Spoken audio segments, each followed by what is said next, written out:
Hello students, welcome to Legacy IAS Academy.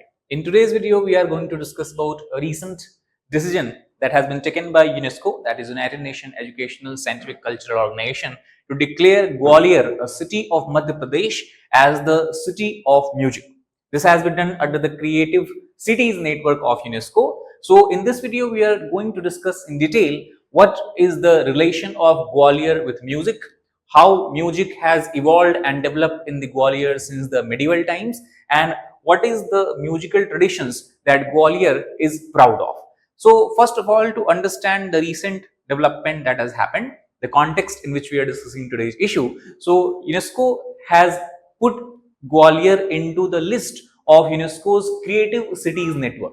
Creative Cities Network is a program that has been run by UNESCO for at least last 15 to 20 years, where the effort is made to basically develop a strong relation between such cities across the world which are boasting creativity as a major platform or major theme for the sustainable urban development.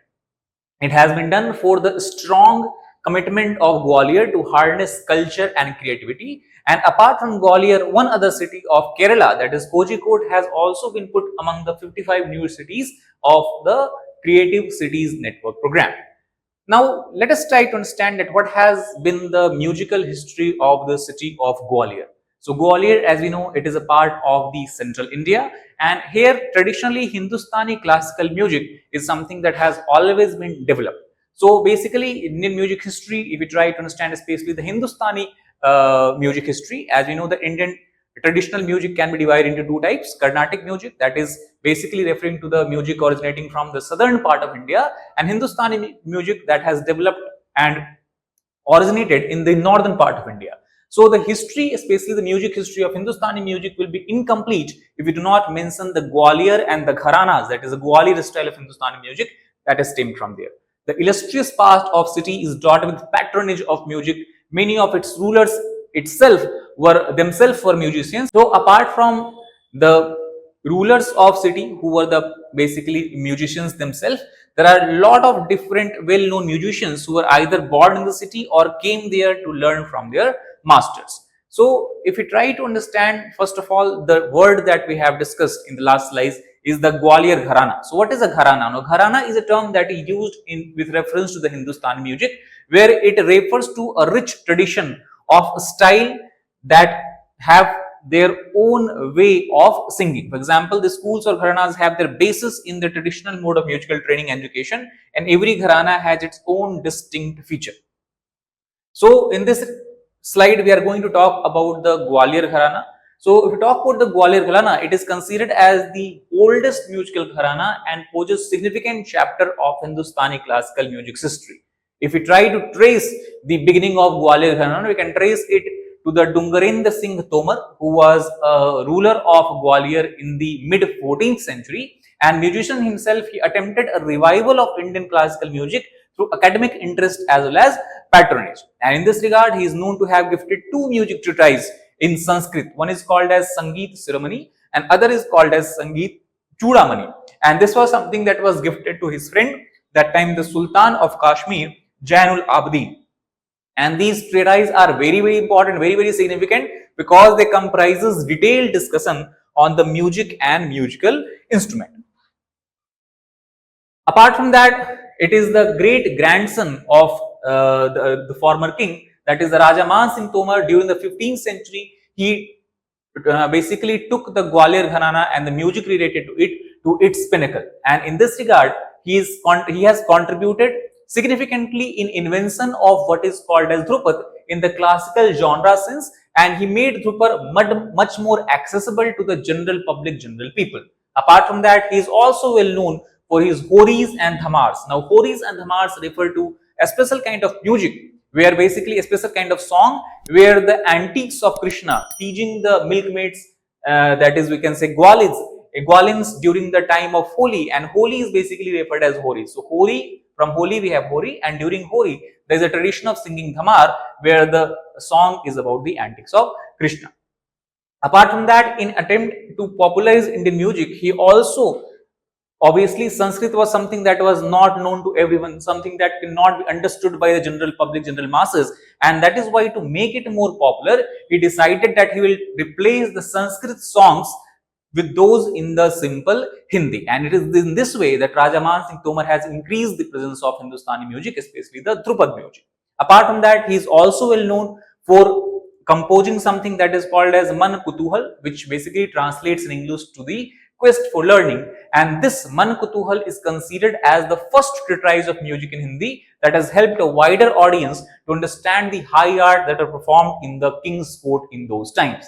Apart from that, King also has built huge music halls in his palace and held regular music sessions with a lot of different musicians coming from all across the city as well as from across the India as well.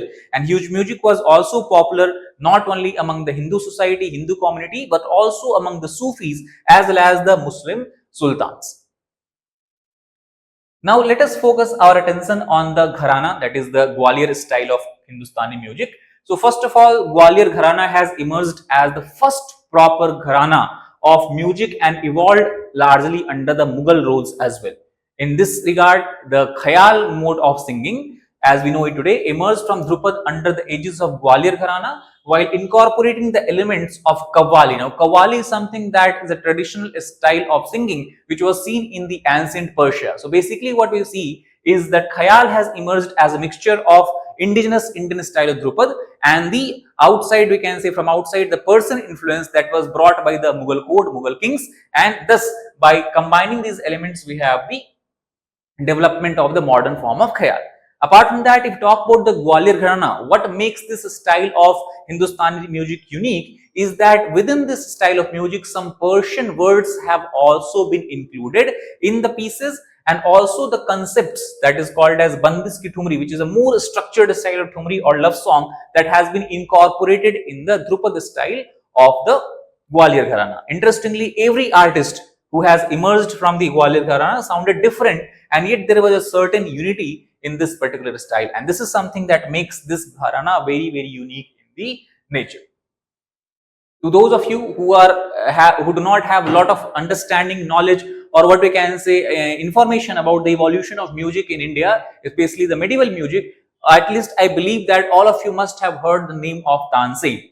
Tansen has also his beginnings in the city of Gwalior itself.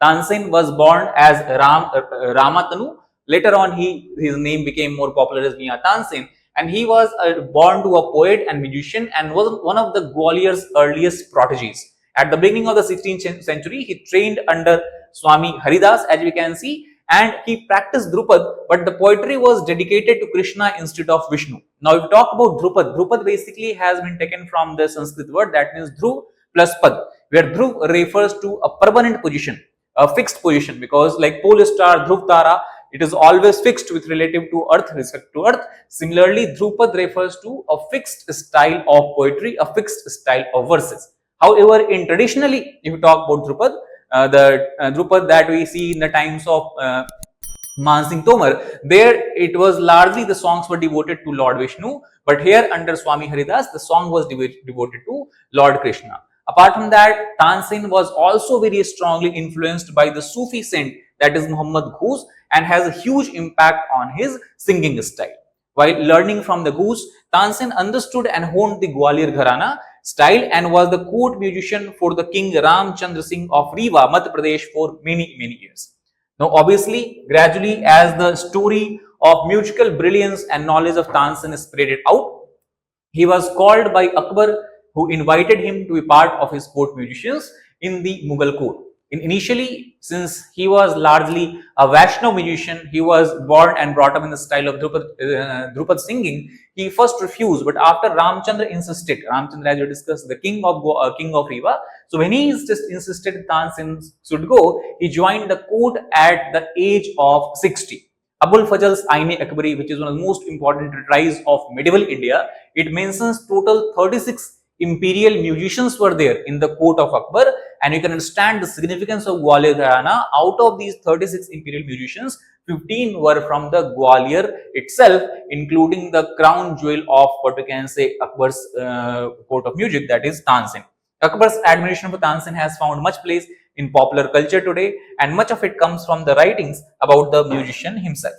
So overall, what we can say in conclusion, that even in the modern times, the any student who is willing to learn or want to learn Hindustani classical music will find themselves including the techniques and the nuances which has been invented and taught by the Gwalior Gharana. So that is why it has a very important role in the musical history of India.